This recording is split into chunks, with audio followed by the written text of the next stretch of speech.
Chinese officials say they're cautiously optimistic that a diplomatic solution can be reached with North Korea before they further develop their nuclear capabilities. A high-level Chinese envoy has now been holding talks with North Korea on its nuclear program, a move that President Trump has hailed as positive for diplomacy. For more insight on this, I want to bring in Fox News foreign policy analyst Kyron Skinner. Good afternoon, Kyron. Thanks for joining us.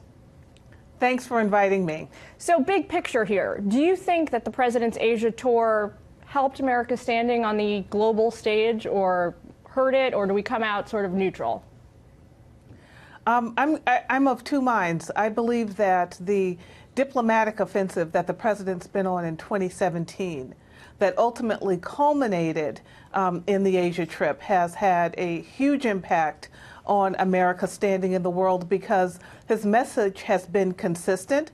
So I think without the diplomatic offensive of this year, of his statements and his travels, his speech in Poland, his speech at the United Nations, the Asia trip by itself would not have been as significant. But when you put it all together, there's a consistent message about both trade and North Korea, that the United States will not be taken advantage of on trade in the Asian region of the world, and on North Korea, that it demands a denuclearized Korean peninsula, and it's building an alliance, the Trump administration, of states throughout the Indo-Pacific region who believe the same. So it's been a fundamental shift in U.S. policy in 2017.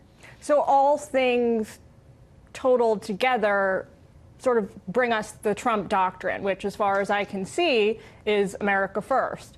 How does he apply that to the North Korean nuclear threat? Do you think he advanced that cause during this trip? Do you think we are any closer to forging some kind of a resolution of the nuclear issue? That's an excellent question, and he really tested the America First idea in his two-week tour of Asia. And the way he has described it, it is a doctrine that's committed to putting America's interests first, not those of multilateral agreements or transnational actors or bureaucrats in Belgium, but the interest of the United States. But at the same time, he's encouraged other nations to put their interests first, and then coming together, finding the capacity for mutual agreement around shared values. That's a very different approach than prior Democratic and Republican administrations that have relied on international fora to help decide on what the interests of nations are.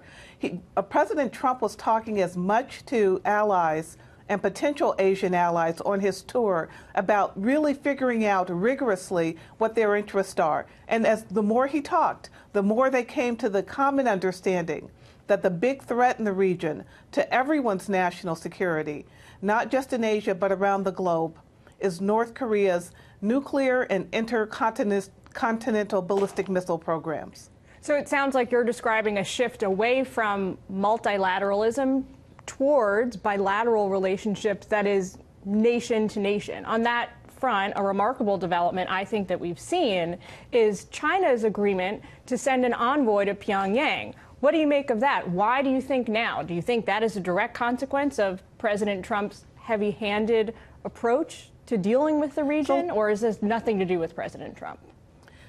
So just let me take this in two parts. Your first point about a shift away from multilateralism, I think there's a combination of both bilateral activities and agreements and understandings and multilateral activities. Both happened in the context of the Asia trip. On the bilateral side, the president was just amazingly aggressive in going nation by nation, doing the hard work of talking with partners about the threats that they commonly face. On the multilateral side, you know, the concept, the Quad, the four nations, the United States, Australia, India, and Japan, having talks among that group about the common threats and how they may coordinate as a counter to China. So I think there are elements of both in what the United States is doing now.